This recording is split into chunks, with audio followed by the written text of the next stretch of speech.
ಇದನ್ನ ನೆನಪಿಸ್ಕೋಬೇಕು. It is a reminder of our duty on 26 January 2026.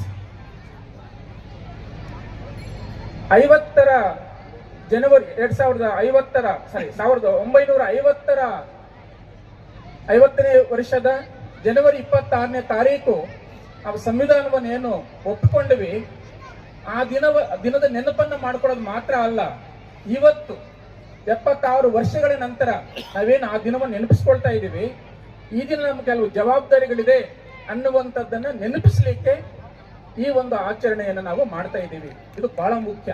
ನಮಗೆ ಜವಾಬ್ದಾರಿಗಳಿದ್ದಾವೆ, ಆ ಜವಾಬ್ದಾರಿಗಳಿರೋದ್ರಿಂದನೇ ನಾವೆಲ್ಲ ಇಲ್ಲಿ ಸೇರಿರುವಂತದ್ದು. ಇದನ್ನ ನೆನಪಿಸ್ಕೊಂಡ್ರೆ ನನ್ನ 2 ಮಾತುಗಳು ಸಾರ್ಥಕ ಆಗತ್ತೆ ಅಂತ ಅನಿಸ್ತದೆ. ಆರಂಭದಲ್ಲೇ ಒಂದು ಮಾತು ಹೇಳ್ಬಿಡ್ತೀನಿ ನಿಮ್ಗೆ. ನಮ್ಮ ಮುಳುಬಾಗಿಲಿನ ಮೊದಲ ಶಾಸಕರು ಯಾರು ಗೊತ್ತಾ? ಯಾರು? ನಮ್ಮ ಮುಳುಬಾಗ ತಾಲೂಕಿನ ಮೊದಲ ಶಾಸಕರು 1952ರಲ್ಲಿ ಆಯ್ಕೆಯಾದಂತಹ ಶಾಸಕರು ಯಾರೊಂದು ಗೊತ್ತಾ? ನಮ್ಮ ಶಾಸಕರಿಗೆ ಗೊತ್ತಿರುತ್ತೆ, ಯಾಕೆಂದ್ರೆ ಅವರು ಶಾಸಕರಾಗಿರೋದ್ರಿಂದ ಅವರಿಗಿರುವಂತ ಹಿಸ್ಟ್ರಿ, ಮೊದಲನೇ ಶಾಸಕರಿಂದ ಇಲ್ಲಿವರೆಗೂ ಯಾರೆಲ್ಲ ಬಂದಿದ್ದಾರೆ ಅನ್ನೋ ನಾಲೆಡ್ಜ್ ಅಂತ ಇದ್ದೇ ಇರತ್ತೆ. ನಾನು ಕೇಳ್ತಿರೋ ಮಕ್ಕಳನ್ನ, ನಮ್ಮ ತಾಲೂಕಿನ ಮೊದಲ ಶಾಸಕರು ಯಾರು? ನನ್ಗೆ ಉತ್ತರ ಸಿಗ್ಲಿಲ್ಲ, ಇರ್ಲಿ. ಟಿ ಚೆನ್ನಯ್ಯ ಅಂತ ಹೇಳಿ. ಟಿ ಚೆನ್ನಯ್ಯ ಅನ್ನುವಂಥವರು ನಮ್ಮ ತಾಲೂಕಿನ ಮೊದಲ ಶಾಸಕರು. ಯಾಕೆ ಅವ್ರನ್ನ ಇವತ್ತು ನೆನಪಿಸ್ಕೊಳ್ತಾ ಇದ್ದೀನಿ ಅಂತಂದ್ರೆ, ಇವತ್ತೇ ನಾವು ಸಂವಿಧಾನದ ಬಗ್ಗೆ ಮಾತಾಡ್ತಾ ಇದ್ದೀವಿ. ಆ ಸಂವಿಧಾನ ರಚನಾ ಸಭೆ ಇತ್ತಲ್ಲ, ಮೇಡಮ್ ಅವ್ರು ಹೇಳೋದ್ರಲ್ಲ, ಶಾಸಕರು ಹೇಳೋದ್ರಲ್ಲ, ಆ ಸಂವಿಧಾನ ರಚನಾ ಸಭೆಯಲ್ಲಿ ನಮ್ಮ ತಾಲೂಕಿನ ಮೊದಲ ಶಾಸಕರು ಕೂಡ ಒಬ್ಬರು ಸದಸ್ಯರಾಗಿದ್ರು. ಇದೆಲ್ಲ ಹೆಮ್ಮೆ ಪಡ್ಕೋಬೇಕಾದ ಸಂಗತಿ. ಅಂದ್ರೆ ಎಷ್ಟು ದೊಡ್ಡವರು ನಮ್ಮ ತಾಲೂಕಿಗೆ ಶಾಸಕರಾಗಿ ಸಿಕ್ಕಿದ್ರು ಅನ್ನೋದನ್ನ ನಾವು ನೆನಪಿಸ್ಕೊಂಡ್ರೆ ಮಾತ್ರ ನಮ್ಗೆ ಹೆಮ್ಮೆ ಆಗುತ್ತೆ ಎನ್ನುವಂಥದ್ದು. ಕೋಲಾರನಲ್ಲಿ ಟಿ ಚೆನ್ನಯ್ಯ ರಂಗಮಂದಿರ ಇದೆಯಲ್ಲ, ಹೇಳಿದಿರಲ್ಲ, ಟಿ ಚೆನ್ನಯ್ಯ ರಂಗಮಂದಿರ. ಆ ರಂಗಮಂದಿರವನ್ನು ಕಟ್ಟಿರುವಂತದ್ದು ನಮ್ಮ ತಾಲೂಕಿನ ಮೊದಲ ಶಾಸಕರ ಹೆಸರಿನಲ್ಲಿ. ಇದು ಒಂದು. ಅವ್ರು ಬಹಳ ದೊಡ್ಡ ಕೆಲಸಗಳು ಮಾಡಿದ್ದಾರೆ. ನಂತರ ಬಂದಂತ ಶಾಸಕರು ಅವನ್ನ ನೆನಪಿಸ್ಕೊಂಡಿಲ್ಲ, ಅದೇ ದುರಂತ. ಎಷ್ಟು ಕೆಲಸ ಮಾಡಿದ್ದಾರೆ ಅಂತಂದ್ರೆ ನೀವು ನಂಬಕ್ಕೆ ಆಗೋದಿಲ್ಲ. ಬೆಂಗಳೂರಿನಲ್ಲಿ ಇರ್ತಕ್ಕಂಥ 4-5 ಲೇಔಟ್, ಇಂದಿರಾನಗರ ಸೇರಿದಂತೆ 4-5 ದೊಡ್ಡ ಲೇಔಟ್ ಗಳನ್ನ ಮಾಡಿದಂತ ಅವರು ನಮ್ಮ ಮೊದಲ ಶಾಸಕರಾದಂತಹ ಚೆನ್ನಯ್ಯನವರು. ಕೋಲಾರದಲ್ಲಿ ಪಾರ್ಕ್ಗಳೇ ಇರಲಿಲ್ಲ ಆ ಕಾಲಕ್ಕೆ. ಪಾರ್ಕ್ಗಳನ್ನ ಕೋಲಾರದಲ್ಲಿ ಮುಳುಬಾಗಿಲಿನ ಅನೇಕ ಪಾರ್ಕ್ಗಳನ್ನ ಮಾಡಿದಂತವರು ಟಿ ಚೆನ್ನಯ್ಯ ಅವರು. ಅನೇಕ ಹಳ್ಳಿಗಳಿಗೆ ರಸ್ತೆಗಳೇ ಇರಲಿಲ್ಲ ಆ ಕಾಲಕ್ಕೆ, ಯಾಕಂದ್ರೆ ಮೊದಲ ಶಾಸಕರಲ್ವಾ. ರಸ್ತೆಗಳೇ ಇರಲಿಲ್ಲ, ಕಾಲುದಾರಿ ಅಂತೇವಲ್ಲ, ಆತ ನಡ್ಕೊಂಡು ಹೋಗುವಂತ ದಾರಿಗಳಿತ್ತು. ಅಟ್ಲೀಸ್ಟ್ ಎತ್ತಿನ ಗಾಡಿ ಹೋಗೋದಕ್ಕಾದ್ರೂ ಆಗ್ಬೇಕು ಅನ್ನುವಂತ ರೀತಿಯ ದಾರಿಗಳನ್ನ, ಸ್ವಲ್ಪ ದೊಡ್ಡ ದಾರಿಗಳನ್ನ ಮಾಡಿದಂತ ಅವರು ಕೂಡ ಟಿ ಚೆನ್ನಯ್ಯ ಅವರು. ಸೊ ಈ ತರ ನೀವು ಪಟ್ಟಿ ಮಾಡ್ತಾ ಹೋದ್ರೆ ಒಂದು 50-60 ದೊಡ್ಡ ಕೆಲಸಗಳನ್ನ ಚೆನ್ನಯ್ಯ ಅವರ ಹೆಸರಿನಲ್ಲಿ ಪಟ್ಟಿ ಮಾಡಬಹುದು. ನಂತರ ಬಂದಂತ ಶಾಸಕರು ಅವ್ರು ನೆನಪಿಸ್ಕೊಳ್ಳದೆ ಇರೋದ್ರಿಂದ ಚೆನ್ನಯ್ಯ ಅವರ ಏನೋ ಆ ಒಂದು ಸರಮಾಲೆ ಇದೆ, ಪಟ್ಟಿ ಇದೆಯಲ್ಲ, ಆ ಪಟ್ಟಿಯ ಕಾಲು ಭಾಗವನ್ನು ಕೂಡ ಬೇರೆಯವರು ಮಾಡ್ಲಿಕ್ಕೆ ಸಾಧ್ಯ ಆಗಿಲ್ಲ ಅನ್ನೋದು ನಿಜವಾದಂತ ವಾಸ್ತವ ಇದು. ಯಾಕೆ ನಾನು ಹೇಳ್ತಾ ಇದ್ದೀನಿ ಅಂತಂದ್ರೆ, ಒಂದು ಅದೃಷ್ಟ ಸಿಗುತ್ತೆ ನಮಗೆ. ಈಗ ಉದಾಹರಣೆಗೆ ನಮ್ಮ ಮಂಜುನಾಥ್ ಸರ್ ಅವರಿಗೆ ಒಂದು ಅದೃಷ್ಟ ಸಿಕ್ಕಿದೆ, ಬಹಳ ಕನಸುಗಳಿದೆ, ನಮ್ಗೆ ಗೊತ್ತಿದೆ ಅದು. ಆದ್ರೆ ಅದನ್ನ ಕಾರ್ಯರೂಪಕ್ಕೆ ಇಳಿಸಿ ಅವ್ರು ಬಿಟ್ಟು ಹೋದ ಮೇಲೆ ಅವ್ರ ನೆನಪನ್ನ ಮಾಡ್ಕೊಳ್ತಕ್ಕಂಥ ಅಟ್ಲೀಸ್ಟ್ ಒಂದು 10-15 ಕೆಲಸಗಳು ಇರಬೇಕು.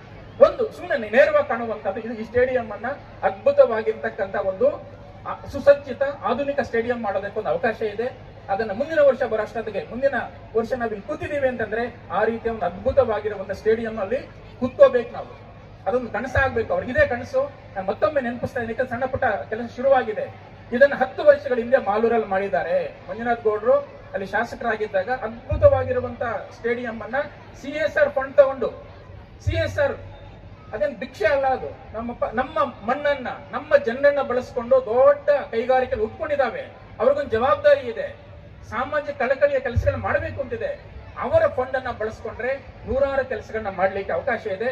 ನಮ್ಮ ಶಾಸಕರಿಗೆ ಆ ರೀತಿಯ ಎಲ್ಲ ತಿಳುವಳಿಕೆ ಇರೋದ್ರಿಂದ ಅವರು ಹೆಚ್ಚೆಚ್ಚು ಕೆಲಸಗಳನ್ನ, ಯಾಕಂದ್ರೆ ಸರ್ಕಾರದ ದುಡ್ಡು ಈಗ ಹೆಚ್ಚು ಬರ್ತಾ ಇಲ್ಲ, ಹಾಗಾಗಿ ಈ ರೀತಿಯ CSR ಫಂಡ್ ಅನ್ನು ಬಳಸ್ಕೊಂಡ್ರೆ ಅನೇಕ ಕೆಲಸಗಳನ್ನ ಮಾಡಬಹುದು ಅನ್ನುವಂಥದ್ದೊಂದು. ಎರಡನೇದು, ಇವತ್ತು ಬೆಳಗ್ಗೆ ಒಂದು ಪೇಪರ್ ಅಲ್ಲಿ ಸುದ್ದಿ ನೋಡಿದೆ. ಶತಾವಧಾನಿ ಗಣೇಶ್ ಅವರಿಗೆ ಪದ್ಮಭೂಷಣ ಪ್ರಶಸ್ತಿ ಬಂದಿದೆ ಅಂತ. ಶತಾವಧಾನಿ ಗಣೇಶ್ ಯಾರು ನಮ್ಗೆ ನೆನಪಿಲ್ಲ. ನಮ್ಮ ತಾಲೂಕಿನವರು, ಇದೇ ದೇವರಾಯ ಸಮುದ್ರ ಇದೆಲ್ಲ, ಇದೇ ದೇವರಾಯ ಸಮುದ್ರಕ್ಕೆ ಸೇರಿದಂತಹವರು ಶತಾವಧಾನಿ ಗಣೇಶ್ ಅವರು ಇವತ್ತು ಬಹಳ ದೊಡ್ಡ ಪ್ರಶಸ್ತಿಯನ್ನ ಇವತ್ತು ಪಡ್ಕೊಂಡಿದ್ದಾರೆ. ಅವರು ನಮ್ಮ ತಾಲೂಕವರು. ಇವತ್ತು 7-8 ಜನಕ್ಕೆ ಪದ್ಮ ಪ್ರಶಸ್ತಿಗಳು ಬಂದಿದೆ. ಅದರಲ್ಲಿ ಹೈಯೆಸ್ಟ್ ಅವಾರ್ಡ್ ಪದ್ಮ ವಿಭೂಷಣ ನಮ್ಮ ರಾಜ್ಯದವರಿಗೆ ಯಾರಿಗೂ ಸಿಕ್ಕಿಲ್ಲ. ಇವತ್ತು ಅದೇ ಪದ್ಮಭೂಷಣ ಸಿಕ್ಕಿದೆ. ಅದು ಸಿಕ್ಕಿರುವಂತದ್ದು ನಮ್ಮ ತಾಲೂಕಿನ ಒಬ್ಬ ವ್ಯಕ್ತಿಗೆ ಅನ್ನೋದು ಕೂಡ ನಾವೆಲ್ಲ ಕೂಡ ಹೆಮ್ಮೆ ಪಡಬೇಕು ಅನ್ನುವಂತ ವಿಚಾರ. ಮತ್ತೆ ನಾನು ತುಂಬಾ ಮಾತನ್ನು ಹೇಳ್ಬೇಕು ಅಂತ ಬಂದಿದೆ, ಆದ್ರೆ 10 ನಿಮಿಷದ ಒಳಗಡೆ ಮಾತಾಡಿ ಅಂತ ಹೇಳಿದ್ರಿಂದ ನಾನು ಅದನ್ನ ಕಟ್ ಮಾಡಿ ಬಹಳ ಮುಖ್ಯ ಅನ್ನುವಂಥದ್ದನ್ನ 4-5 ವಿಷಯ ಹೇಳ್ಬಿಡ್ತೇನೆ. ಮುಳುಬಾಗ್ಲು ಅನ್ನುವಂಥದ್ದು ಬಹಳ ಹೆಮ್ಮೆಯ ನೆಲ ಅನ್ನೋದಕ್ಕೆ 1-2-3 ಎಕ್ಸಾಂಪಲ್ ನಿಮ್ಗೆ ಹೇಳ್ತೇನೆ. ನಮ್ಮಲ್ಲಿ ನೊಳಂಬರು ಅನ್ನುವಂಥ ಒಂದು ರಾಜ್ಯ ಇತ್ತು. ಯಾರು?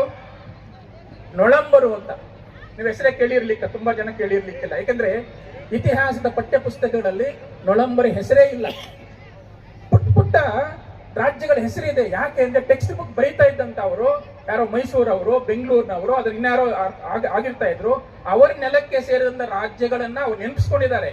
ನಮ್ಮ ಕೋಲಾರದವರು ಹೆಚ್ಚು ಜನ ಪಠ್ಯಗಳನ್ನ ರಚನೆ ಮಾಡದಿರೋ ಕಾರಣಕ್ಕೆ ಬಹಳ ದೊಡ್ಡ ರಾಜ್ಯಗಳನ್ನ, ಕೋಲಾರವನ್ನ ಆಳದಂತ ದೊಡ್ಡ ದೊಡ್ಡ ರಾಜ್ಯಗಳನ್ನು ಕೂಡ ನಾವು ನೆನಪಿಸ್ಕೊಂಡಿಲ್ಲ. ಅದರಲ್ಲಿ ಒಂದು ರಾಜ್ಯ ನೊಳಂಬರು ಅಂತ. ಯಾಕೆ ಇಲ್ಲಿ ಇಂಪಾರ್ಟೆಂಟ್ ಅಂತಂದ್ರೆ, ನಮ್ಮ ಆವಣಿ ಇದೆಯಲ್ಲ, ಆವಣಿ ಕೇಳಿದ್ರಲ್ವಾ, ನೋಡಿದಿರಲ್ವಾ? ಆವಣಿಯ ಅಷ್ಟೋ ದೇವಸ್ಥಾನಗಳನ್ನ ಕಟ್ಟಿದಂತ ಅವರು ನೊಳಂಬರು. ಇದು ಕೂಡ ಹೆಮ್ಮೆ ಪಡ್ಕೊ. ಯಾಕೆ ಅಂತಂದ್ರೆ 10ನೇ ಶತಮಾನಕ್ಕೇನೆ ಒಂದು ಭಾವೈಕ್ಯತೆ ನಾಡನ್ನ, ಬರೀ ಒಂದು ದೇವಸ್ಥಾನ ಕಟ್ಟಿಲ್ಲ ಅವರು, ಯಾವುದೋ ಒಂದು ರಾಮನ ಹೆಸರು ದೇವಸ್ಥಾನ ಕಟ್ಟಿಲ್ಲ. ಆ ಕಾಲಕ್ಕೆ ಶೈವರು ವೈಷ್ಣವರು ಕಿತ್ತಾಡ್ತಾ ಇದ್ರು, ಹಿಂದೂ ಮುಸ್ಲಿಮರು ಕಿತ್ತಾಡ್ತಾರಲ್ಲ, ಆ ತರ ಕಿತ್ತಾಡುವಂತ ಒಂದು ಕಾಲದಲ್ಲಿ ಶೈವರನ್ನ ವೈಷ್ಣವರನ್ನ ಬೆರೆಸಲಿಕ್ಕೆ ರಾಮ ಮತ್ತು ಶಿವನ ಹೆಸರಲ್ಲಿ, ರಾಮಲಿಂಗೇಶ್ವರ ನೋಡಿ ದೇವಸ್ಥಾನದ ಹೆಸರೇ ನೋಡಿ, ರಾಮ ಮತ್ತು ಶಿವನನ್ನ ಬೆರೆಸುವಂತ, ರಾಮನನ್ನ ಆರಾಧಿಸುವಂತವರು, ಶಿವನನ್ನ ಆರಾಧಿಸುವಂತವರು ಒಟ್ಟಿಗೆ ಇರಲಿ, ಪ್ರೀತಿಯಿಂದ ಬದುಕಲಿ ಅನ್ನುವಂತಹ ಸದಾಶಯ ಇಟ್ಕೊಂಡು ನಮ್ಮ ನೆಲದಲ್ಲಿ ಒಂದುಗೂಡಿಸುವ, ಕಿತ್ತಾಡಬಾರದು, ನಾವೆಲ್ಲ ಅಣ್ಣ ತಮ್ಮಂದ್ರು ಅನ್ನುವಂತ ಆಶಯ ಇಟ್ಕೊಂಡು ಅಲ್ಲಿ ರಾಮಲಿಂಗೇಶ್ವರ ಅನ್ನುವಂತ ದೊಡ್ಡ ಟೆಂಪಲ್ ಕಾಂಪ್ಲೆಕ್ಸ್ ಅನ್ನ ಕಟ್ಟಿದ್ದಾರೆ.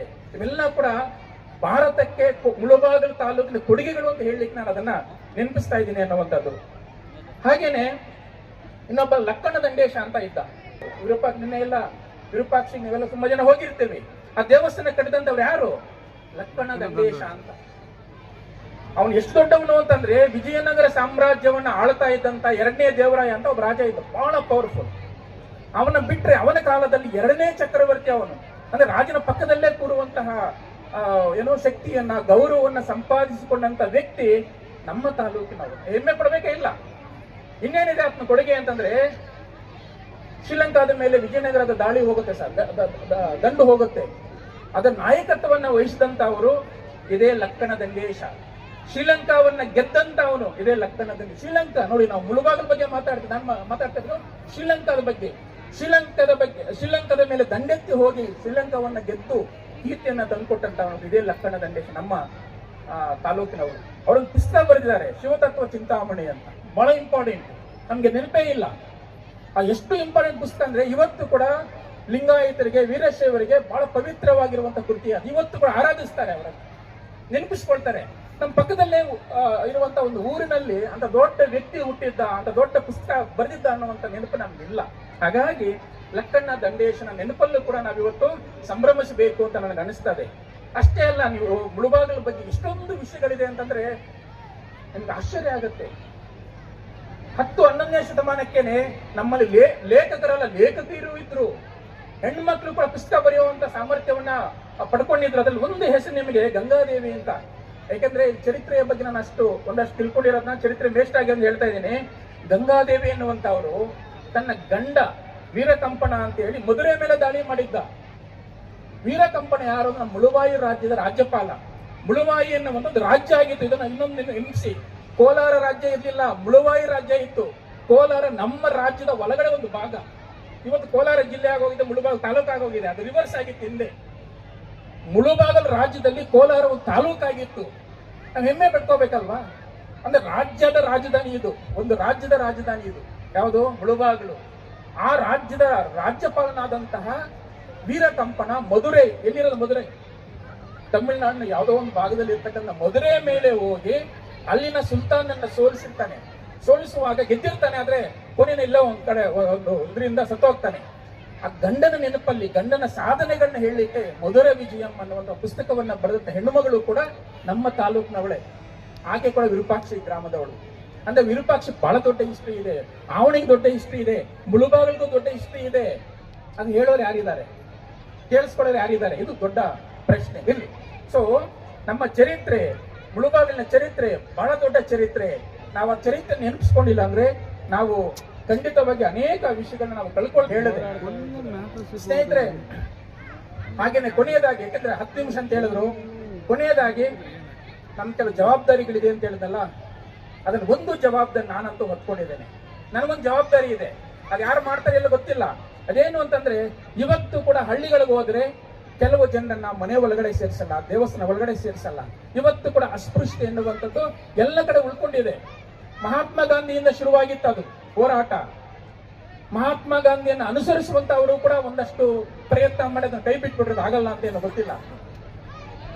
ಓಕೆ. ಸೊ ಹಾಗಾಗಿ ನಾನು ಅದನ್ನ ಒಂದು ಚಾಲೆಂಜಿಂಗ್ ಅಂತ ತಗೊಂಡಿದ್ದೇನೆ. 12 ವರ್ಷಗಳಿಂದ ನಿರಂತರವಾಗಿ ಒಂದು ಚಳುವಳಿಯನ್ನು ಶುರು ಮಾಡಿ ಅದನ್ನ ಮುನ್ನಡೆಸ್ತಾ ಇದ್ದೇವೆ. ಅದರ ಹೆಸರು ಅರಿವು ಭಾರತ ಅಂತ. ನೀವೆಲ್ಲ ತುಂಬಾ ಜನ ಗಮನಿಸಿರ್ಬೋದು. ಅರಿವು ಭಾರತ ಅನ್ನುವಂತ ಒಂದು ಚಳುವಳಿ ಶುರುವಾಗಿದೆ ಮುಳುಬಾಗಿಲು ತಾಲೂಕಲ್ಲಿ. ಅದೆಷ್ಟು ದೊಡ್ಡ ಚಳುವಳಿ ಅಂತ ನಿಮ್ಗೆ ಇನ್ನೂ ಅರ್ಥ ಆಗದೆ ಇರಬಹುದು.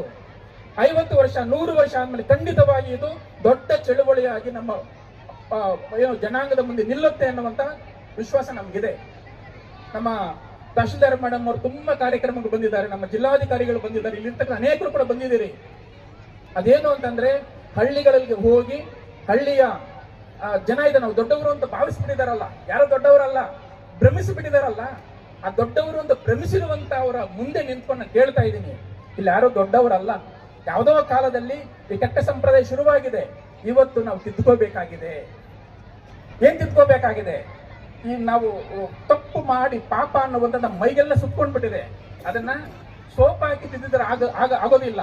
ನಮ್ಮ ಮನಸ್ಸಿನಲ್ಲಿ ಇರ್ತಕ್ಕಂಥ ಅಸ್ಪೃಶ್ಯ ಭಾವನೆಗಳನ್ನ ಕಿತ್ತಾಕ್ಬಿಟ್ಟು ನಮ್ಮ ಮನೆಗೆ ಏನಾದ್ರು ಬಂದ್ರೆ ಒಳಗಡೆ ಪಾಪ ಅಂತ ಕರೆಯುವ ಅಷ್ಟೇ, ಇನ್ನೇನು ಇಲ್ಲ. ಅದು ನಾವು ಬೇರೆ ಏನನ್ನೋ ಮಾತಾಡ್ತಾ ಇಲ್ಲ. ಯಾರ ಬಂದಾಗ ಒಳಗಡೆ ಬನ್ನಿ, ದೇವಸ್ಥಾನಕ್ಕೆ ಬಂದ್ರ ಒಳಗಡೆ ಬನ್ನಿ ಅಂತ ಕರೆಯುವಂತಹ ಔದಾರ್ಯತೆನಲ್ಲ ಅದು. ನಾ ಹೇಳದ್ನಲ್ಲ, ನಮ್ ಜವಾಬ್ದಾರಿಗಳಿದ್ದಾವೆ.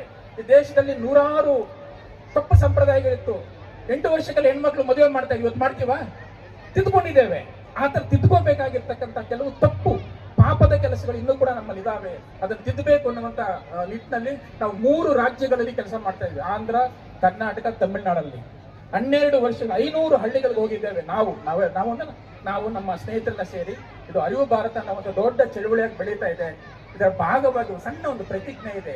ನಾನು ನಿಮಗೆ ಅದನ್ನ ಹೇಳ್ಕೊಡ್ತೀನಿ, ದಯವಿಟ್ಟು ರಿಪೀಟ್ ಮಾಡಿದೆ, ಯಾರು ತಪ್ಪು ತಿಳ್ಕೊಬೇಡಿ, ಏನು ಓವರ್ಟೇಕ್ ಮಾಡ್ತಾ ಇದ್ದಾರೆ ಅಂತ. ಇದೊಂದು ಜವಾಬ್ದಾರಿ ಅನ್ನೋಂಥ ಕಾರಣಕ್ಕಾಗಿ ನಾನು ಇದನ್ನ ಸಣ್ಣ ಪ್ರತಿಜ್ಞೆ ಇದೆ, 1 ನಿಮಿಷದಲ್ಲಿ ಮುಗಿಸ್ತೇನೆ.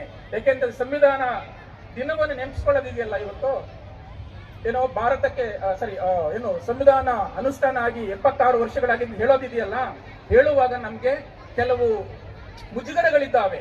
ನಮ್ಮ ದೇಶವನ್ನ ಎಷ್ಟು ಬಲಿಷ್ಠವಾಗಿ ಕಟ್ಟಬೇಕಾಗಿತ್ತೋ ಅಷ್ಟು ಬಲಿಷ್ಠವಾಗಿ ಕಟ್ಟಕ್ಕೆ ಆಗ್ತಾ ಇಲ್ಲ ಅಲ್ವಾ ಅಂತ ಹೇಳಿ. ಅಂದ್ರೆ ಅನೇಕ ಕ್ಷೇತ್ರಗಳಿಗೆ ದೊಡ್ಡ ಸಾಧನೆ ಮಾಡಿಬಿಟ್ಟಿದ್ದೇವೆ. ವಿಜ್ಞಾನದಲ್ಲಿ ಮಾಡಿದ್ದೇವೆ, ಸ್ಪೇಸ್ಗೆ ಹೋಗಿದ್ದೇವೆ, ದೂರದ ಏನೋ ಗ್ರಹಗಳನ್ನ ತಲುಪ್ತಾ ಇದ್ದೇವೆ. ಅದ್ರ ಪಕ್ಕದ ಮನೆಗೆ ತಲುಪಿಲ್ವಲ್ಲ ನಾವು. ಪಕ್ಕದ ಮನೆ ಒಳಗಡೆ ಹೋಗಕ್ಕಾಗ್ದೇನೆ ದೂರದಲ್ಲಿರುವಂತಹ ಗ್ರಹಕ್ಕೆ ಹೋಗಿ ಬಂದ ಪ್ರಯೋಜನ ಇಲ್ಲ ಸರ್. ಹಾಗಾಗಿ ವಿಜ್ಞಾನ ಬೆಳೆದ ಸಾಲದು, ನಿಮ್ಮ ಮನಸ್ಸುಗಳು ಕೂಡ ಬೆಳಿಬೇಕು ಅನ್ನುವಂತ ನಿಟ್ಟಿನಲ್ಲಿ ಒಂದು ಸಣ್ಣ ಪ್ರತಿಜ್ಞೆ ಇದೆ.